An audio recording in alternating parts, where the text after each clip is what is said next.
आज Doubtnut app download करें। Doubtnut पर अपने सभी गणित, रसायन विज्ञान, भौतिक विज्ञान और जीव विज्ञान के डाउट्स का करो सफाया।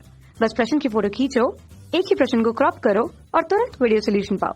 अभी डाउनलोड करें। हेलो दोस्तों, आपका प्रश्न है क्या होता है जब किसी कोलाइडी विलयन का दीर्घ स्थायी अर्थात लगातार अपोहन किया जाता है। तो चलिए इस प्रश्न को हल करते हैं। तो दोस्तों, अपोहन क्या है और क्या होगा अगर हम कोलाइडी विलयन का लगातार अपोहन करेंगे, तो इसको समझते हैं। तो अपोहन क्या है दोस्तों? अपोहन जो हमारा कोलाइडी विलयन होता है उसको शुद्ध करने की एक विधि है। अपोहन क्या है? अपोहन कोलाइडी कणों, कोलाइडी विलयन के शुद्धिकरण की एक विधि है। कोलाइडी विलयन के शुद्धिकरण। और कोलाइडी विलयनों में दोस्तों कौन सी अशुद्धि होती है? कोलाइडी विलयन में सामान्यतः वैद्युत अपघट्य की अशुद्धि होती है।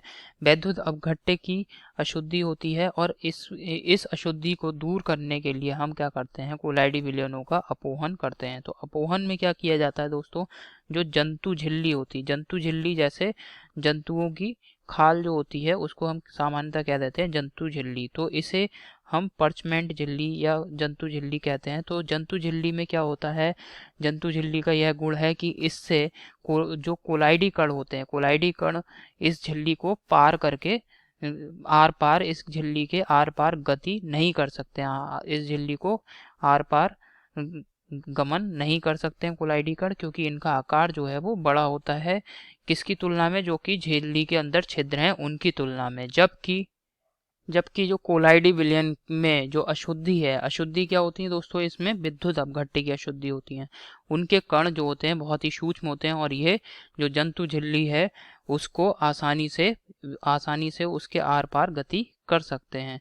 तो इस वजह से दोस्तों यहाँ पे हम कोलाइडी विलयनों के जो शुद्धिकरण है उसमें हम अपोहन का प्रयोग करेंगे। अब अपोहन में क्या करते हैं दोस्तों, इसको यहाँ पे समझ रहे हैं। तो इसमें क्या करते हैं दोस्तों, एक हम पानी से भरा हुआ टैंक ले लेते हैं। ठीक है, जैसे कि यहाँ चित्र में आप देख सकते हैं, एक हमने टैंक लिया है और इसमें दोस्तों हमने क्या करा है? जल को भर दिया है। जल को यहाँ पे भर दिया है और इस जल से भरे टैंक में क्या करेंगे हम? जो पर्चमेंट झिल्ली लेते हैं, पर्चमेंट झिल्ली से एक हम ये थैला टाइप का बना लेते हैं। इस थैले में क्या करेंगे? जो हमारा कोलाइडी विलयन है उसको भर देंगे। तो इसमें क्या है दोस्तों? हमने कोलाइडी विलयन भर दिया है। कोलाइडी विलयन में यहाँ पे दोस्तों अशुद्धि जो विद्युत अपघट्य है उसकी अशुद्धि रहेगी और इस बैग को क्या करेंगे हम? इस हुक की सहायता से इस प्रकार से टांग देंगे।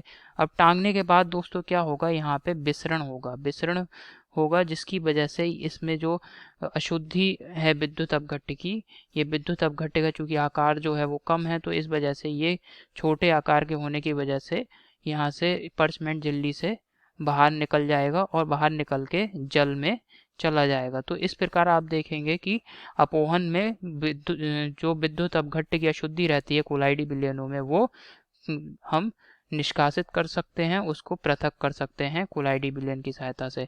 अब अगर दोस्तों हम लगातार अपोहन कर रहे हैं, लगातार मतलब बहुत देर तक हम अपोहन कर रहे हैं, तो क्या होगा? तो यहाँ पे जो विद्युत अपघट्य है इस थैले में, ये पूरी तरीके से इस थैले से बाहर निकल जाएगा, इस विद्युत अपघट्य का प्रत्येक कण। और इसकी वजह से क्या होगा? ये जो हमारा कोलाइडी विलयन है, कोलाइडी विलयन इसमें उपस्थित था, इसमें जो कोलाइडी कण है वो सभी के सभी क्या होंगे?